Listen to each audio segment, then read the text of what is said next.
So the big question is this. We know spontaneous remissions and so-called miracle cures exist. We also know they aren't so spontaneous after all. I'm living proof of this, having cured my quote-unquote incurable illness. There's something to how this happens. So how do we, as humans with chronic symptoms, tap into this so-called miraculous healing capacity? That is the question, and this podcast will give you the answers.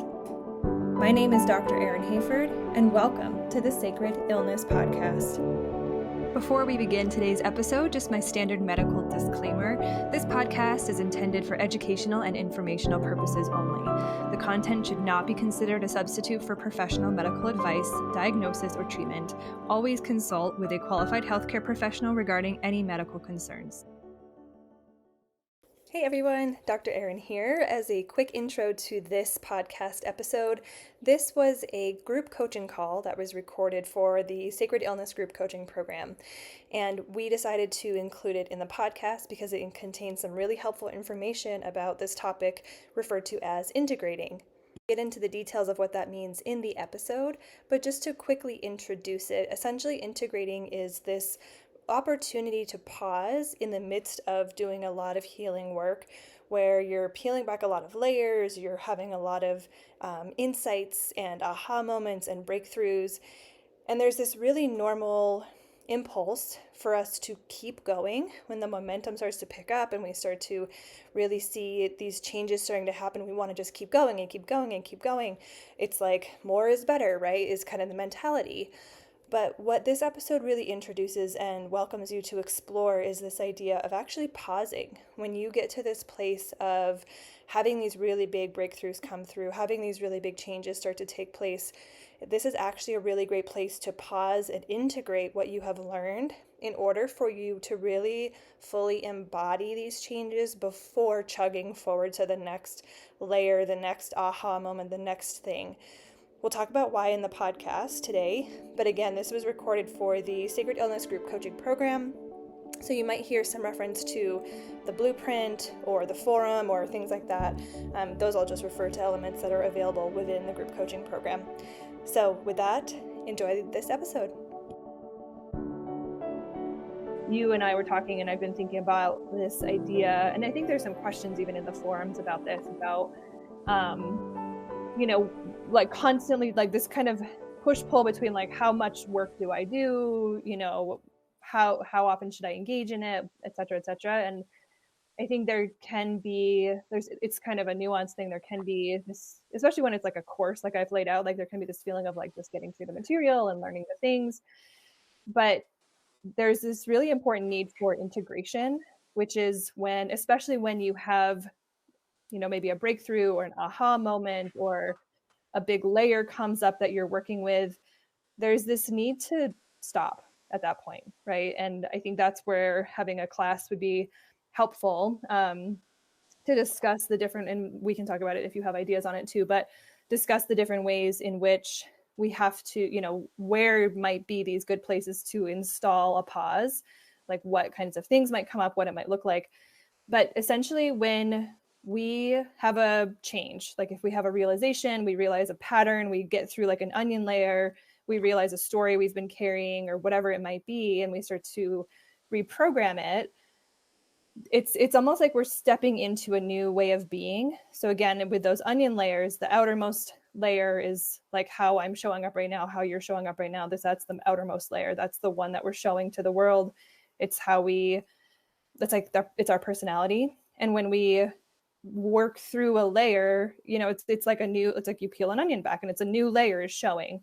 And it takes time for the nervous system to feel okay with that being the outermost layer, because it's new and it's maybe not it's not always like a massive change. Sometimes it is, but it's not always really huge, but it's still new. And as we talk about in the blueprint, anything new to the nervous system can be very distressing. Even on a small scale, it's like it doesn't like the unknown. So it doesn't fully know, the nervous system doesn't fully know what this new you is like. It doesn't fully know what to expect. It doesn't fully, it's just a new experience. And so that's where integration is really important, so that it doesn't go back. Because I think this is something maybe that needs to be talked about more, is just because you peel the layer off by realizing something about yourself doesn't mean you can't put a layer back on. And I think we often do. And we've seen this in other work we've done together where people will progress down through the layers and sometimes really quickly. And like, for all intents and purposes, it looks very successful. Like, oh my gosh, you're realizing so much, you're learning so much, you're having all these breakthroughs and aha moments. And then all of a sudden they're back to square one, having beliefs that they had when they first came into the work, having, you know, symptoms they had when they first came into the work, having things just show up in a different or in a similar way to where they started. And it's not to say that everything they learned just disappears. That knowledge is always going to be there. But how they're showing up in the world is back to old patterning and old behaviors. And that is a direct result of not taking time to integrate. And I wish I had, I know Zoom, actually, do I have it? No. Zoom has like a little option to like draw pictures. Maybe I can draw something really crude over here. Let's see if I have paper. I don't. Okay, well, I'll just kind of try to describe it to folks. So basically, the way it's described in somatic experiencing is this idea of energy wells. And so when you think of a well, right, a well is something that holds usually water. And when we are like, our outermost layer is, let's think of it as like a small well, like a little tiny U shape, you know, so that little U is holding a little amount of water. And what that represents is our nervous system's capacity to hold space for all of who we are. Our emotions, like full range of emotions, stressors, experiences. Usually, if and when we experience traumatic things in childhood, have traumatic programming, have stress around us, our capacity to handle stuff is less. We have less capacity, we have less resilience to stress. We are more triggered more easily, more things set our nervous system off. And so our little well, our little energy well, how much energy our system can contain is smaller. Every time we break through a layer and release a story, let go of an inauthentic way of showing up in the world, and step more fully into a fuller expression of ourselves, we go down into a deeper layer. And that next energy well is bigger. So it's kind of like an upside down rainbow, right? Like where the innermost color is really small, and then the next one is a little bit bigger, and then bigger and bigger and bigger. And so as you work through those layers, you're kind of doing this, you know, you're moving into a deeper layer every single time. And what we want to do when we're in that new layer is integrate before we just keep, you know, chugging along and getting into those deeper layers. Because again, if you get down into this really deep layer where you're feeling all these emotions and having all these, you know, like you feel more vulnerable because you have more, you're bigger, right? Like you're more expanded, and that makes more space for more stuff to come in. More things are coming into your system. Another way that we talk about this is the window of tolerance. So like a window can be closed all the way, which means nothing is coming in. There's no emotions, there's no experiences that are being held in the body. Like everything is shut out, shut down, which is a very dissociative way of being in the world. You're just like numb. When you start to do this work, your window starts to get bigger and bigger, and more stuff starts to come through. So if you just like whip open the window and like, you know, all this stuff is coming through, like smells and birds and butterflies and wind, and, you know, like your system's gonna be like, oh my God, I can't, like, this is so much stuff, you know, I can't handle it. And so we slam the window again. And so integrating is this idea of pausing. And one of the ways that I really like to integrate is through journaling. There's not a right way to do this. There's not a way to, like, there's not like an integration formula necessarily, but really what it just means is like, stop doing any additional work and let yourself kind of be with who you are and allow it to show up. And like I was saying, for me, journaling is a way that I like to really process and be with this new layer. Oftentimes I'm getting a lot more triggers coming through because I'm feeling more vulnerable. So there's a lot of like tests, so to speak, that can come through that are like, are you really ready to embody and be in this space? Or do you want to go back to old ways of behaving? And if I get triggered and react in an older way, like that can take me back. So I'm curious to hear from you, I guess, do you have it's even integration that you didn't even realize you were doing, but do you have like integration practices that you do, or like when you're pausing from the work, if you pause from the work, or maybe this is a challenge for you, how does that show up?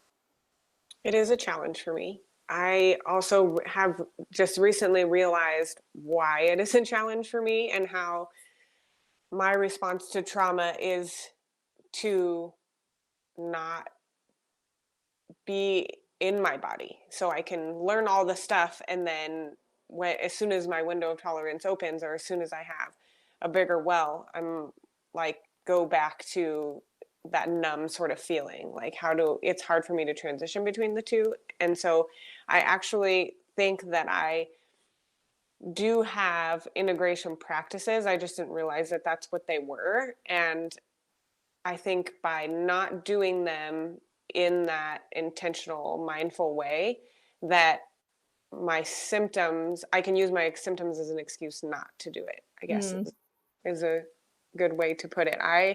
Nature is a big one for me because I can be outside and there are things that open up for me out there that help me integrate the things that I'm learning. If, let's say, I'm in a really hard situation and I'm having a hard time navigating something, I'll go out and walk, and I'll be walking on a trail or something, and all of a sudden the trail will turn into this really like rocky uphill situation, and it's like I'm feeling in my body, on my feet, with the air and everything, what that is feeling like outside of my head, not just this idea that everything's really hard, but I'm breathing a little bit harder. The rocks are kind of sliding. I have to, really pay attention to my path and things like that. So it's like these two things connect for me. And I'm like, okay, this makes sense. Like, your body is going to do these things, and it's okay to accept that that's just the way they are right now. Or that's just an example, but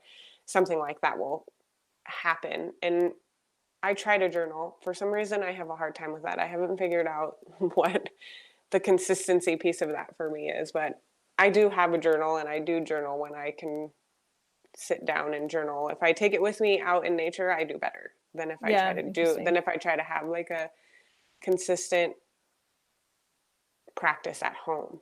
If I try to do it every morning or something, I'll always find a reason not to. I'll be like, well, I have to go outside and water the flowers, and now I don't have time because I have to take my dog for a walk. Yeah.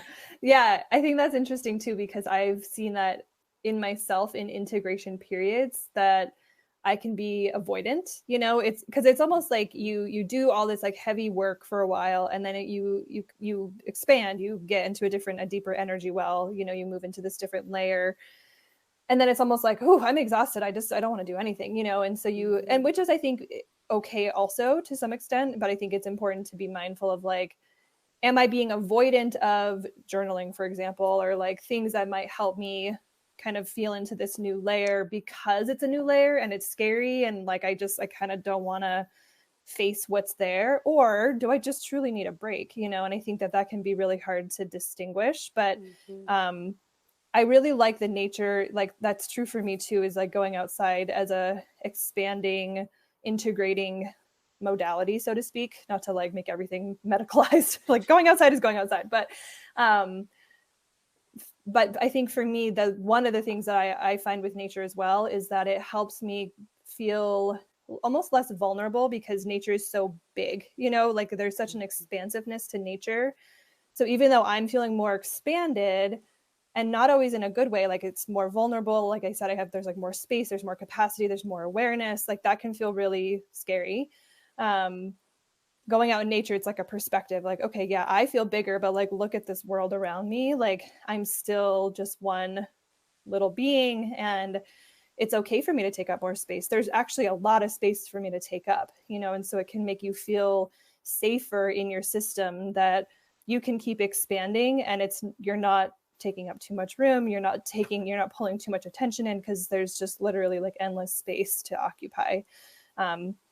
That's not something I've like put to words before, but I've always felt that, like it's a perspective shift of like, it's okay to just show up and be me, because look at how big the world is, I'm just one thing. And so there was, back to that kind of thought I was having at the beginning too, do you have any, and it's okay if not, because I know this is kind of putting you on the spot, but are there any things that you can pinpoint as like this symptom or this way of feeling or this aha moment, or like what would be some telltale signs that someone might want to pause and do some integrating? Like for you, what maybe have you noticed, or what have you seen in others where, especially now, because I think this is kind of a newer idea for both of us, of like, how do we pause? Like, where are these appropriate pause places for people? Like, any thoughts on that, where people might be mindful of this is an integration period versus this is a time where I can continue to go deeper with my work?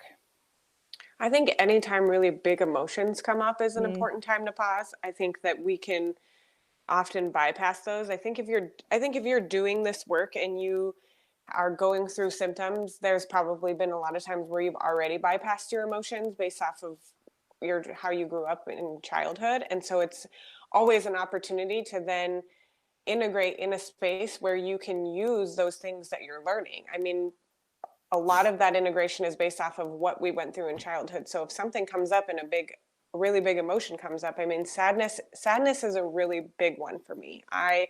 As a coping mechanism for myself being to be strong for everybody and to be that person, I didn't really express sadness or grief or those types of things when big events that required that type of emotion would come through, because my way of bypassing that was to just be the strong one for everyone. So everyone around me could have been crying and grieving, and I was just there to be like, the space to hold for that. And so those are the big emotions that come up for me. And that's when I don't always pause. Sometimes I do just naturally. I think there is a natural pause that happens in your body, and I think we can also override it by adding on more things. And I too sometimes think, because it's happened with myself and I think I've seen it happen with other people that we've worked with, is when things come up that are big, we can almost use more information and more healing as a way not just to bypass it, but to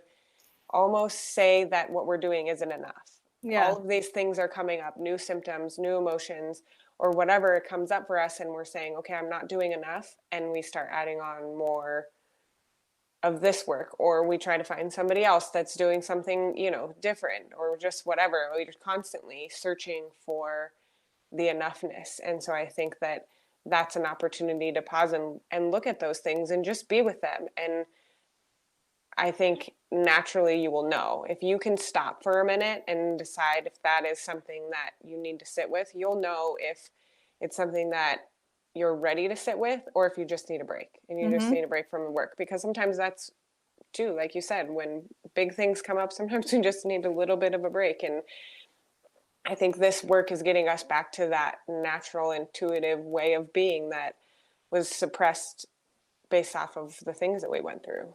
Totally. Yeah. In a very like past life iteration of this work that we're doing, this program was called Reconnect to Your Body's Wisdom. And, that stands to be true as a like a foundational tenet of this work, is like you're getting back into your body, you're reconnecting to your body, which contains you, right? Like it's a communication that's happening constantly. And so it's learning how to listen to those rhythms that are,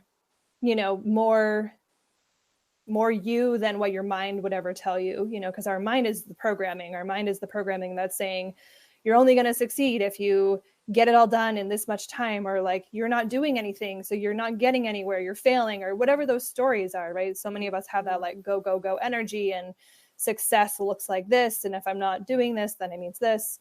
And so it takes a lot of mindfulness to tune into, and to slow down, really to slow down and say, like, I'm, if you're finding yourself feeling overwhelmed and your response is to do more, right? Like that's a place to lean in and really feel into, like, is that the appropriate response, or what do I really need in this moment to to really make the most of this opportunity. And I think the challenge is that, like, it's like kind of like that crux point, right, where stuff comes up, and it's that choice point of, I can either pause and integrate, or take a break, or work with it in a new way, this new way that I'm learning, or because it feels uncomfortable in my body, I can go back to this old way of dealing with it, which might be to keep pushing forward, or to like drop out of the program altogether and never look at it again, or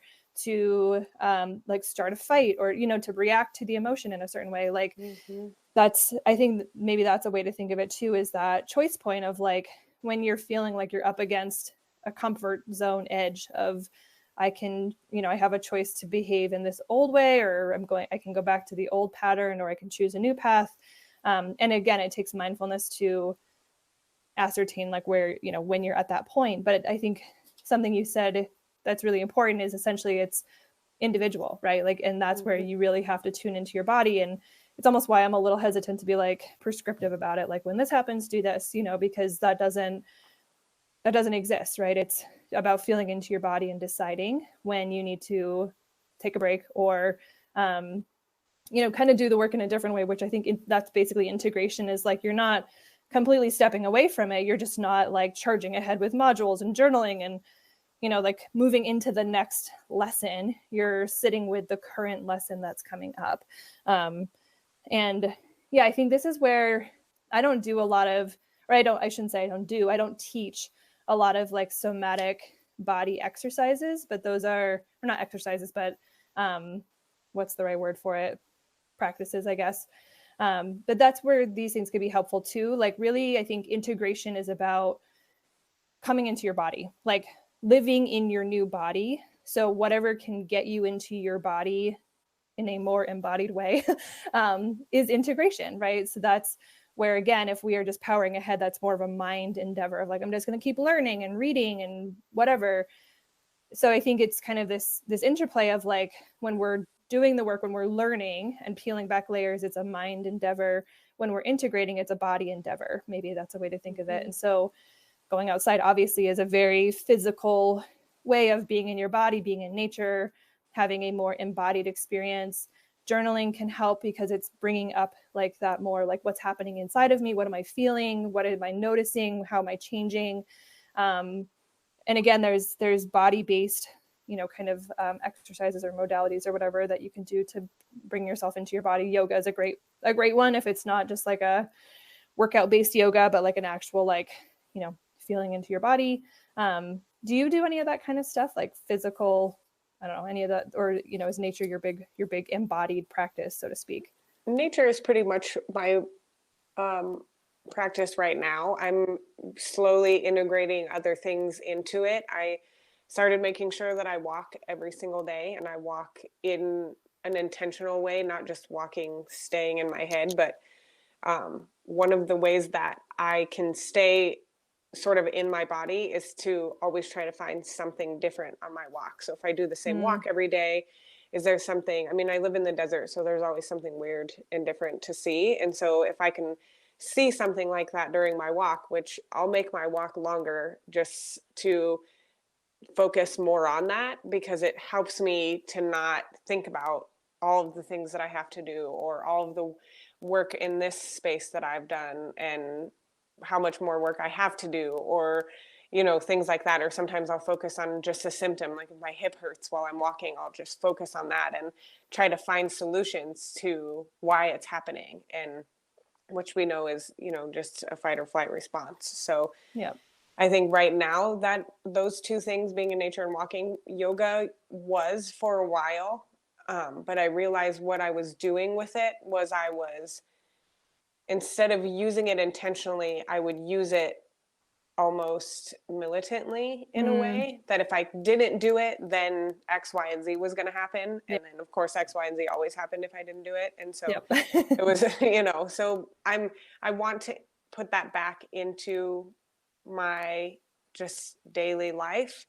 And I'm really trying to use this opportunity to put these things intentionally into my daily life, and not to do them in a way that is continuing to be dysregulating to my nervous system, because that was everything that I was doing. It would make me feel better for a little while, but then as soon as something else came up, it wasn't like my ability to handle stress was better. Yeah. I would just be like, I have to do more yoga, or I have to go to the gym more, or I have to ride more miles on my bike. You know, that happened all the time when I was working specifically and I was riding bikes, is anything stressful that would come up, I'd be like, I'll be back. I have to ride my bike before I freak out on everybody in here. And Mm-hmm. so I was using it, which I think is okay. I think it's an okay thing to start off that way. I don't think Yeah. it's bad at all. But I think once you start really doing this work, you start to realize when you do it, go back and do that again. If I go ride my bike now and I'm doing it because I'm trying so hard to regulate my nervous system by using an activity like that,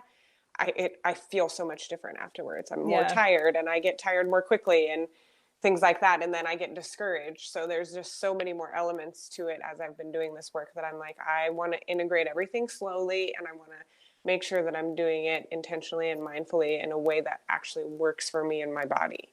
Absolutely. Yeah. And that's so interesting because I feel like it wasn't that long ago you were doing the bike rides. Like Mm-hmm. I knew you when you were doing that. So it's Mm-hmm. like that has shifted quickly for you to be like, just go deeper and more mindful in, like you said, it served a purpose and it wasn't a bad thing to listen to that energy in your body, like that fight flight that was just like, go discharge this stuff before you lose it, you know? And I think it speaks to how your nervous system has calmed down and regulated over the last several months, because that like intense amount of like output is no longer, not only no longer feeling so urgent, but like it's not serving you, like it's exhausting you, right? And I think that's the beautiful thing about healing, right, is like we can start to let go. As we let go of these layers, we let go of the coping mechanisms and the way of engaging in the world that at that level served us and was needed. But if we go into the next layer and we're mindful and intentional and integrating and like really getting into that layer and letting that layer be us, some of those coping mechanisms start to fall off, you know, and the deeper we go, the more so that is true. And it's really key to integrate, because otherwise those coping mechanisms can take us back out to the other layer, you know, at the same time. Um, it's like that quote, wherever you go, there you are, you know, like you can, you can just keep doing it the same way.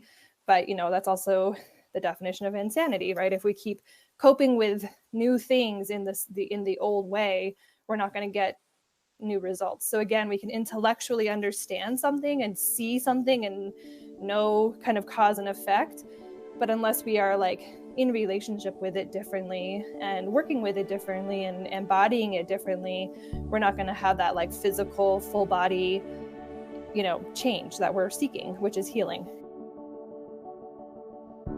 Hi everyone, Dr. Erin here. So by now you're starting to get an idea of some of what the sacred illness paradigm is all about. The sacred illness paradigm is all about this question of what is your illness inviting you to become?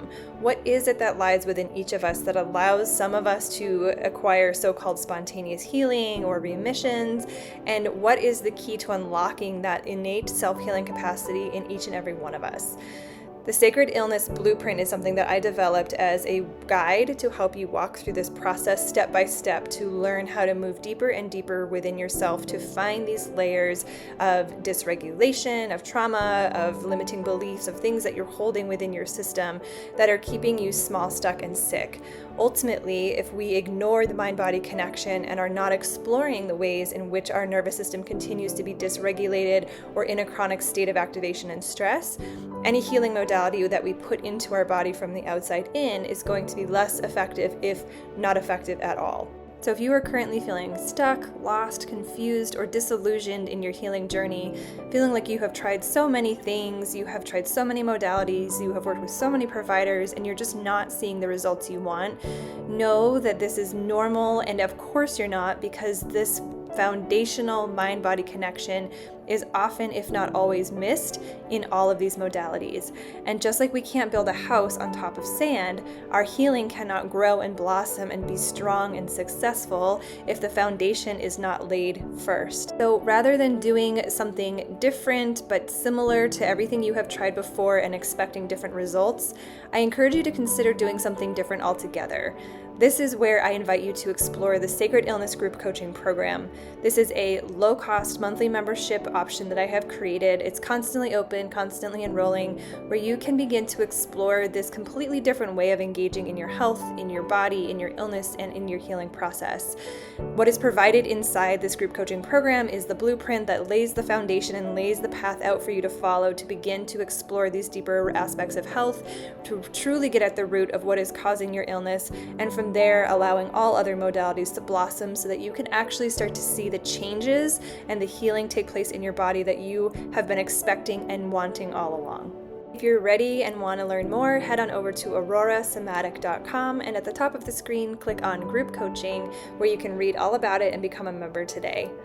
I can't wait to see you on the inside, and for now, let's get back to the podcast. There was a quote I saw, I think it was Alan Watts. He said, "The meaning of life is just to be alive. It's so plain and so obvious and so simple, and yet everybody rushes around in a great panic as if it were necessary to achieve something beyond themselves."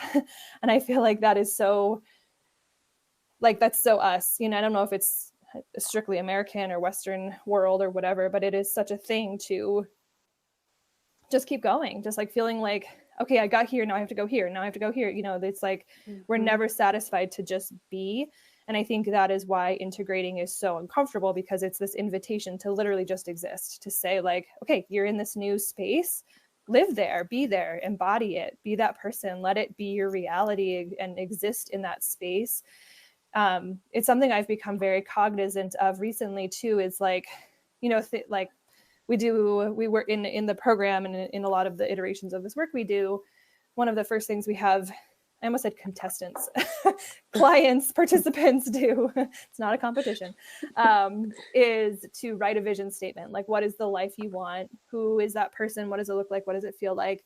And part of that is as a way to kind of, first of all, feel into where are you versus where you want to be. Secondly, it's to say what kind of limiting beliefs come up that say you can't be that person, or what's blocking you from feeling allowed to step into that person. But I think it's also this, for me, it's become this practice of continuously refining what it means to be alive for myself, So I feel like at first when I do this, it's when I first did this, maybe last year, writing a vision statement, it's I want a oceanside house in California, and I want this car, this many cars, it's all the things that we think we're supposed to want.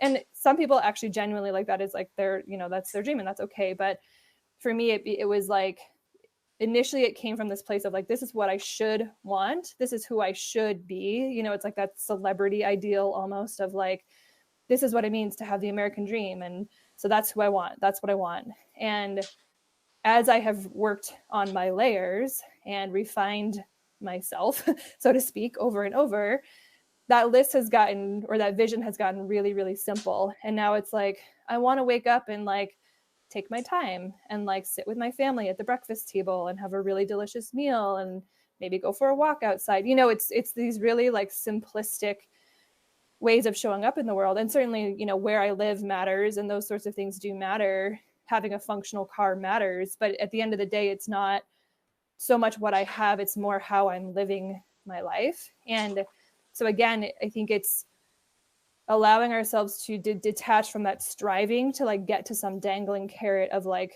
this is what my life is supposed to look like, and these are all the things I'm supposed to have. And that just takes us out of ourselves constantly, because it's oftentimes a goal that is not truly based on who we want to be. And bringing myself back into what does it really mean to be alive, and how do I achieve that? Or what is that, what do I really want my days to be filled with, and how do I get that right now?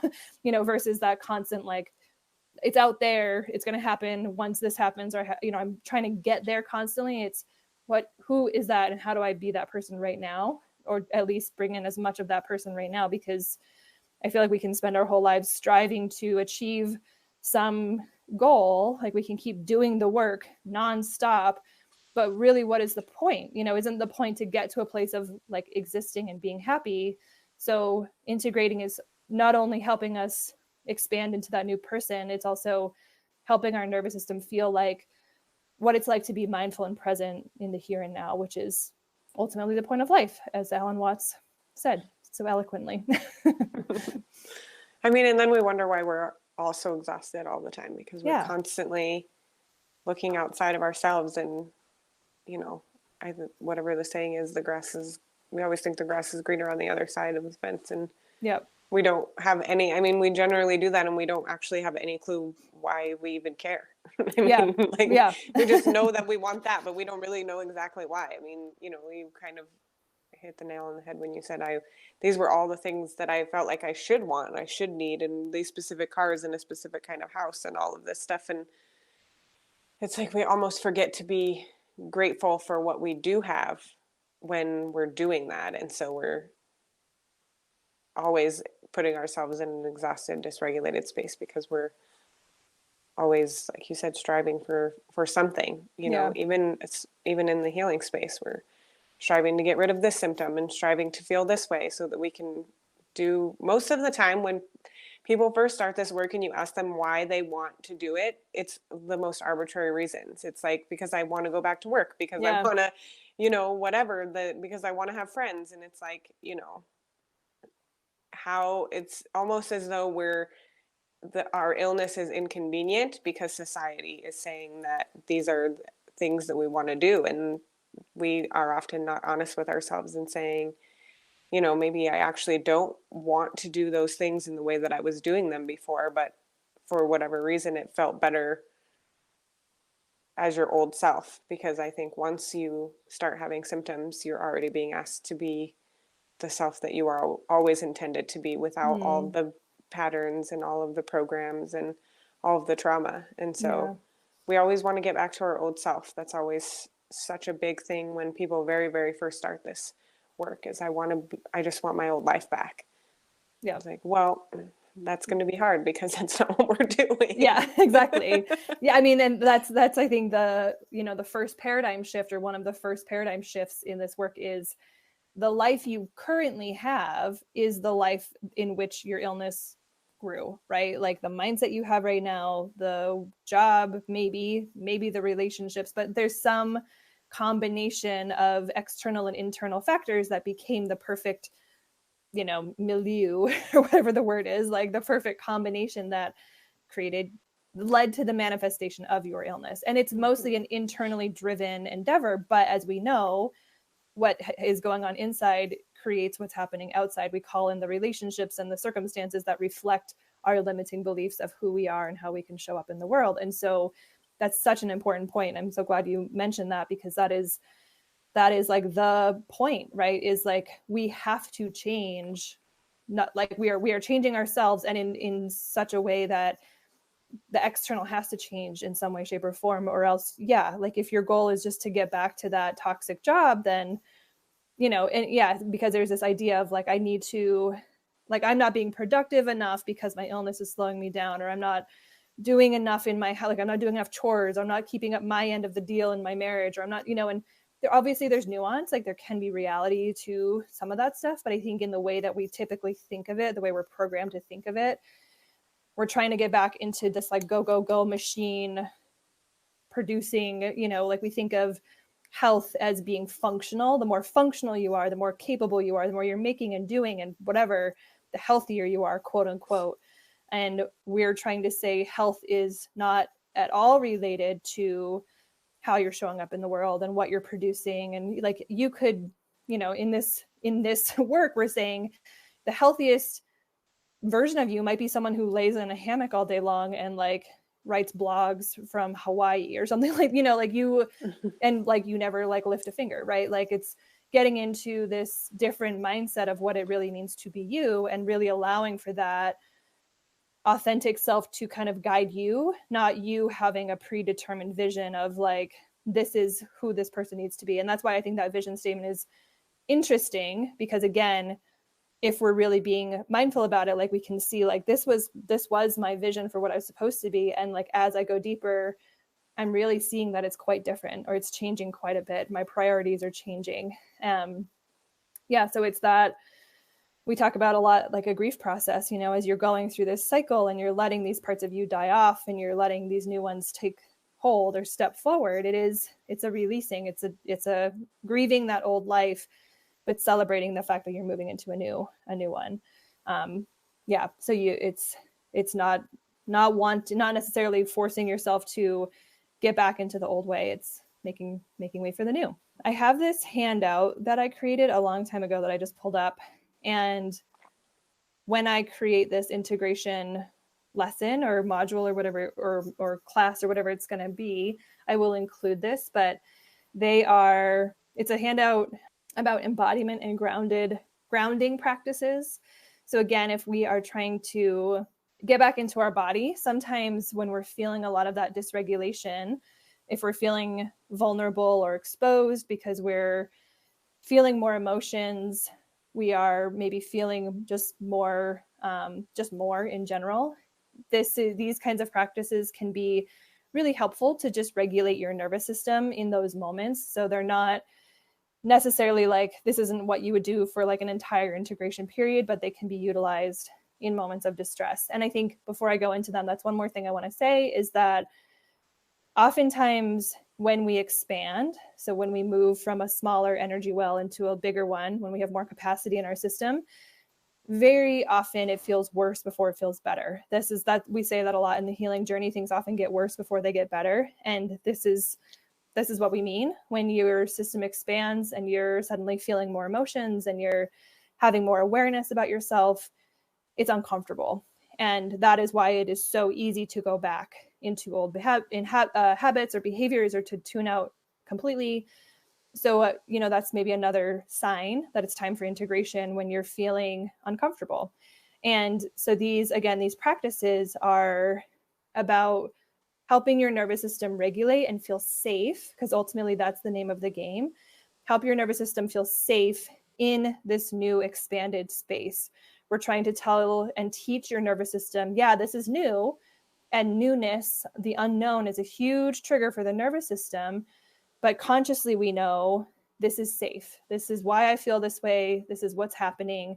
And so I'm going to be mindful of my nervous system's impulse to engage in dysregulated behavior, old behavior, to get me back into the old place. I'm going to be mindful of that urge, mindful of that need, and I'm going to, choose a different path, choose a different way of dealing with it, essentially. So let me go to the handout here. Before you begin any of these sort of exercises, it's important to remember that different practices work for us at different times, and some of them will never feel right. And so there's several exercises here that I will teach. And so if you're going to try them out, try them all at once and only keep the ones that feel good to your body. So it shouldn't feel overwhelming. It shouldn't feel unsafe. It shouldn't shut you down and anything like that. So to begin, this is a grounding exercise.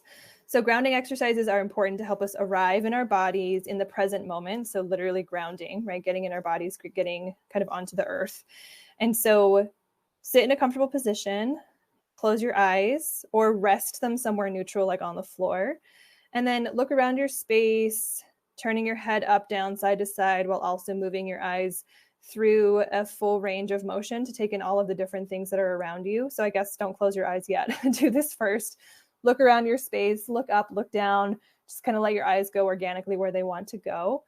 And once you feel oriented, then you can bring your attention down to your feet, close your eyes, or look down, as we mentioned before. Putting your feet on the floor, kind of noticing what happens when you press your weight into your feet, or what happens if you stand up, and you're really keeping your attention in your body and noticing what sensations, emotions, thoughts, memories, or images arise as you do this. And this can be enhanced. This grounding exercise can be really enhanced when you're barefoot. So, and even more so if you're outside physically connected to the earth, but just in general, if you can be barefoot, that really helps you to feel, you're really focusing on, what does it feel like to put weight into my feet, to ground into the earth? If I stand up, what do I notice? What comes up for me? And keeping your feet planted on the floor, occasionally pressing your weight into them, can help you literally and figuratively ground into your body. So if you're feeling dysregulated, if you're feeling overwhelmed, uncomfortable, this can be a really helpful practice. The next exercise is when you are in a state of freeze. So freeze is going to feel numb or disconnected, kind of brain foggy, overwhelmed, that kind of feeling of just not being present, these activities are going to help you come back into your body and come back into a more embodied, regulated space. So when we are in freeze, we need to have really small, digestible, manageable stimuli to kind of activate the system again. And we go into freeze when things are so overwhelming, when we are so overstimulated, we have to shut down. And so what we want to do is to introduce just a little bit of stimuli that feel safe to the body, so that then the body can start to, again, come back online, feel that that stimulus is safe, and then that slowly expands its capacity to be back online, so to speak. And so the first one is called VU. And so this is a Peter Levine exercise. He's the creator of somatic experiencing.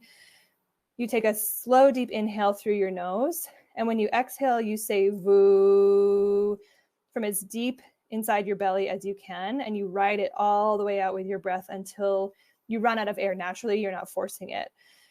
And so I'll just do one example. So you would inhale. VU.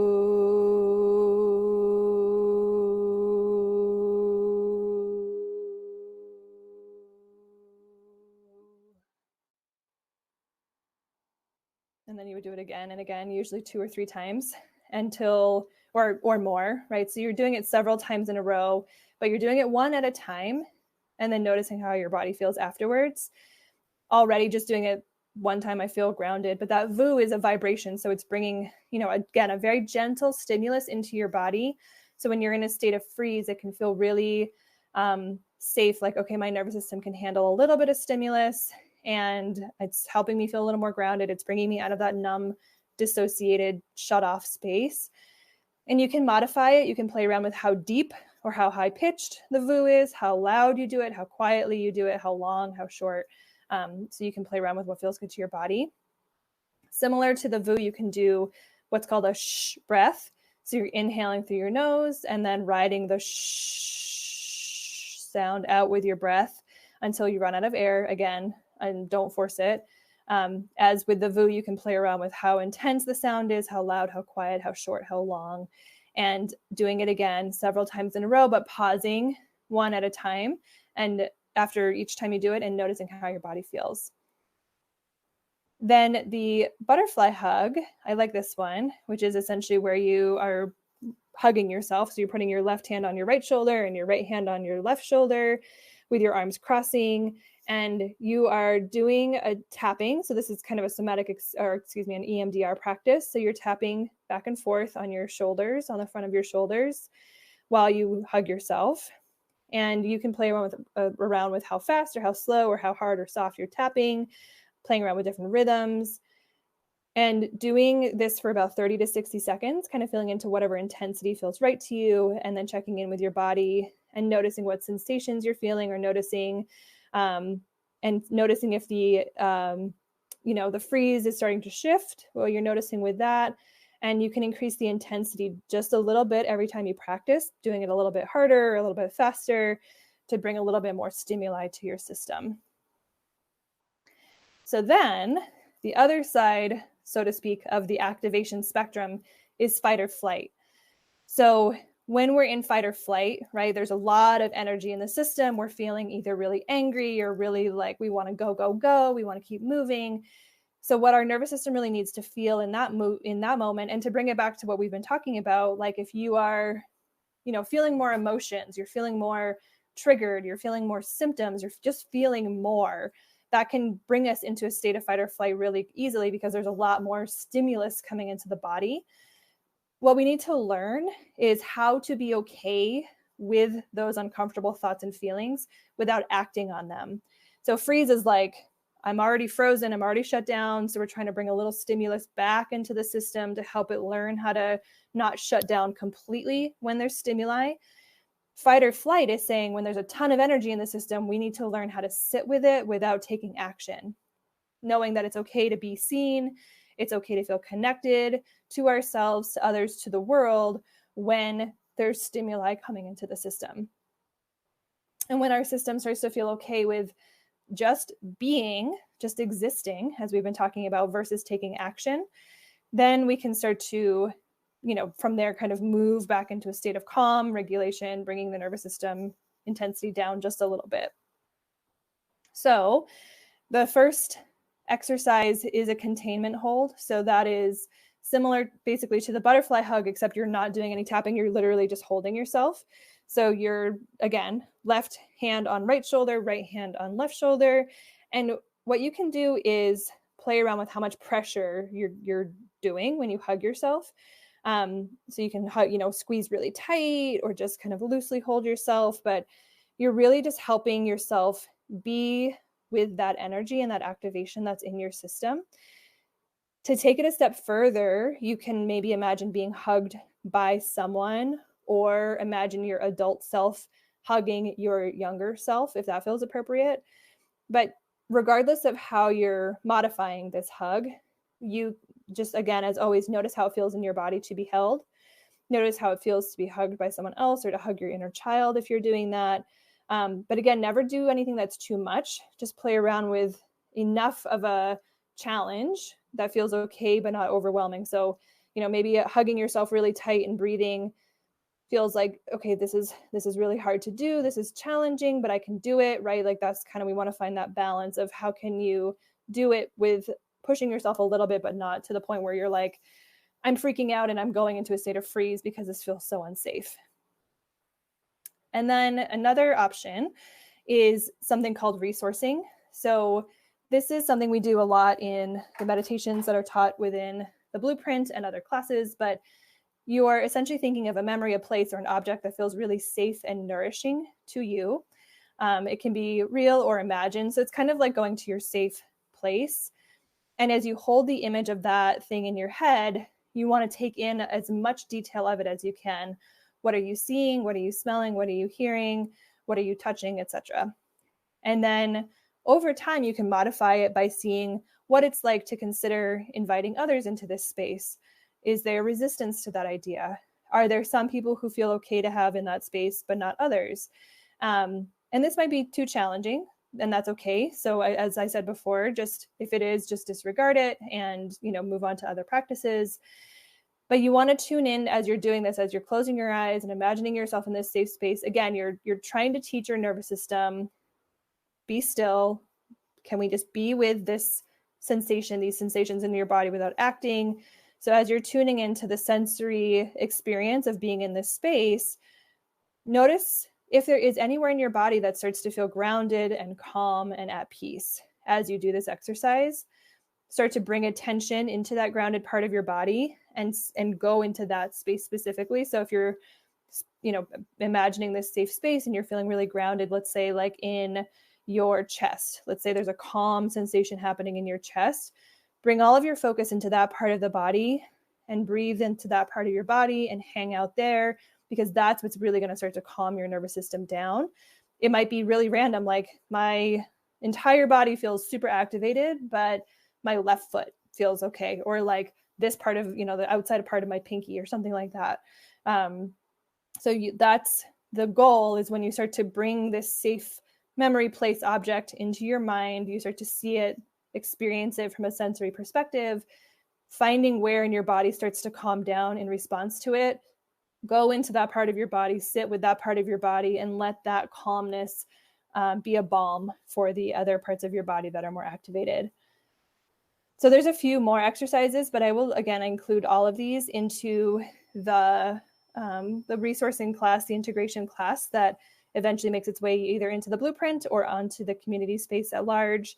And thinking of these practices as things that you can do to help integrate when you're feeling activated, when you're feeling like you have to keep moving, when you're feeling overwhelmed.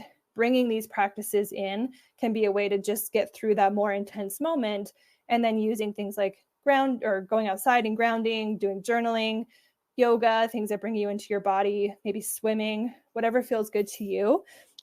Those are your more longer term integration tools until you feel like you can hold space and you can be this new person. You can embody this new person. It feels easy. It feels natural. It starts to feel intuitive.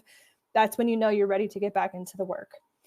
So I hope this was helpful for you all. I'd love to hear in the forums what you think, or if you want to comment on this video, what you think, or what maybe you've experienced as a kind of a telltale sign that you need to slow down and do some integration.